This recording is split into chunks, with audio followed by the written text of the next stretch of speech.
folks, how's it all going? Hope you're keeping safe out there.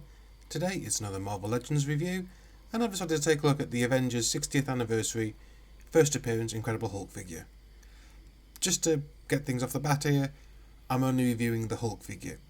This came in a 2-pack with a first appearance version of Bruce Banner, but if I'm honest, I don't really like it, or I didn't really like it, so I sold on to someone else. So this is just a review of the actual Hulk figure itself. Okay, and ostensibly this is just a minor retool of the Marvel 80th anniversary Incredible Hulk figure we had, which came in the 2-pack with the first appearance Wolverine. Fantastic figure, truly great, and so is this one. I'm a big Hulk fan, and I really love the Grey Hulk. Now this is pretty much what I want for a Grey Hulk. Not a Joe Fix-It, I'll get to that in a bit, but for a Grey Hulk I think this is pretty much perfect. It takes that 80th anniversary Incredible Hulk mould, gives it 2 brand new head sculpts, one with the stern kind of mean expression of the more intelligent Grey Hulk, the other an angrier, more vicious looking Grey Hulk head. Both are superbly sculpted. Not only that, but it's also had a resculpted chest piece. Now the Grey Hulk is not meant to be quite as strong as the Green Hulk, and they've tried to get this across by having the musculature on the chest be slightly less well defined, slightly less veiny, less imposing, slightly less obvious than the original version of this mould, but this still works superbly. As you can see, it retains all that great articulation. For a larger figure, I never feel like there's a pose I want to get him into that I can't really get him into. He does a nice mean walking pose. As you can see, it balances fantastically. He does the more comic book action orientated poses. He can do a hero landing, a ground stomp. Looks superb doing that. And all in all, yeah, this is another re-release with a few retools, shall we say, of a fantastic figure, of a superb figure, and of course, it's exactly the same. A stupendous figure. I'm going through all the adjectives today, folks.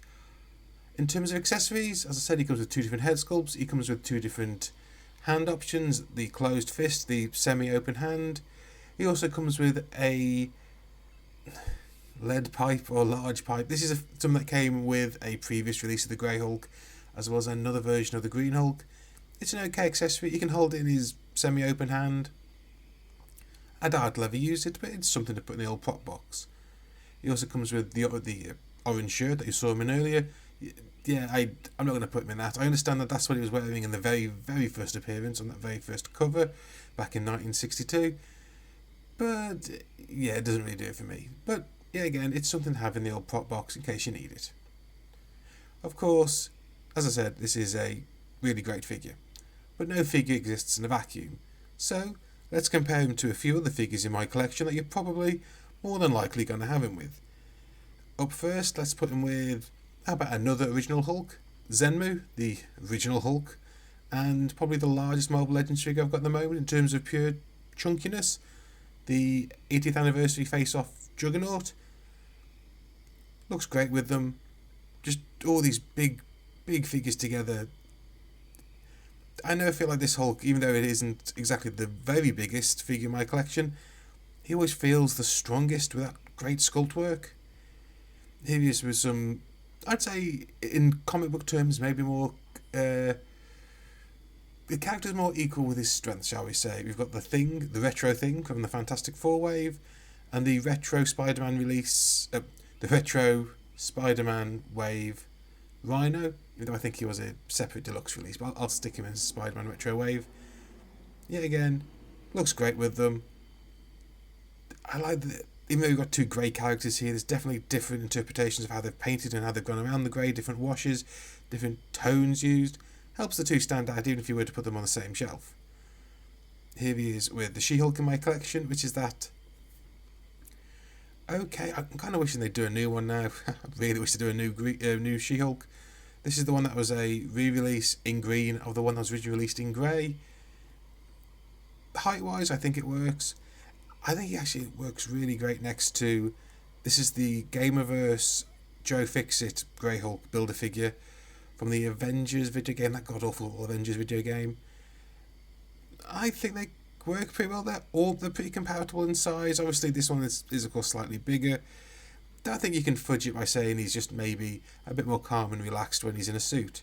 Oh, and before any of you say it, yes, I will most definitely be picking up, because I've already pre-ordered it, that upcoming Joe Fixit figure, which is a repaint with new accessories of this figure. That thing looks so darn good, I could not turn it down. I pre-ordered that thing so quickly. And also, just a little bit of fun, here he is with the leader, because I don't really have many more Hulk villains in my collection. I really need to track down the Abomination figure, but the only two options we've got are the slightly undersized Builder figure, which is 2 hard to find releases, or the Gamerverse one, which is the right size, pretty good articulation, but the head sculpt just doesn't quite work. Hopefully they'll re-release that figure with an appropriate comic book style head sculpt, and if they do, it'll look great on this shelf with the Hulks. And of course, speaking of Hulks, how could I not compare them to the 2 other Hulks in my collection? The Marvel Legends Anniversary version of the Hulk, and the Maestro body, though I do stick a Hulk head on that and have 2 separate versions of the Hulk on my shelf because I like the purple pants. I also like the more 1980s cartoon brown trousered version. Not brown trousered. You know, wearing a pair of brown pants. Still doesn't sound right. You know what I mean. But yeah, he looks great with them. As you can see, what I mean about the chest, the musculature in the chest being slightly different is much smoother, less defined, less veiny. It just helps subtly imply he's not quite as well toned or muscular, but he's still just as large and imposing. And yeah, I suppose that's really it for the review. As I said before, this is a really great figure. You can pick up for like less than, I think it's around like 50 quid for the set of him and Banner. And considering I saw the Banner figure on for 20 quid, that makes this guy a £30 purchase, which puts him in line with other deluxe releases. And I really can't complain because he looks brilliant.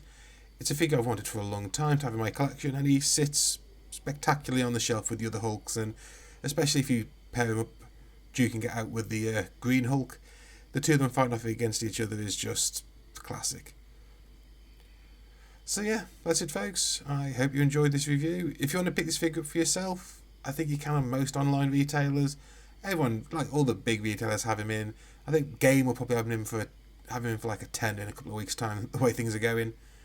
If you can track him down, I recommend picking him up. Okay, so hope you enjoyed this review.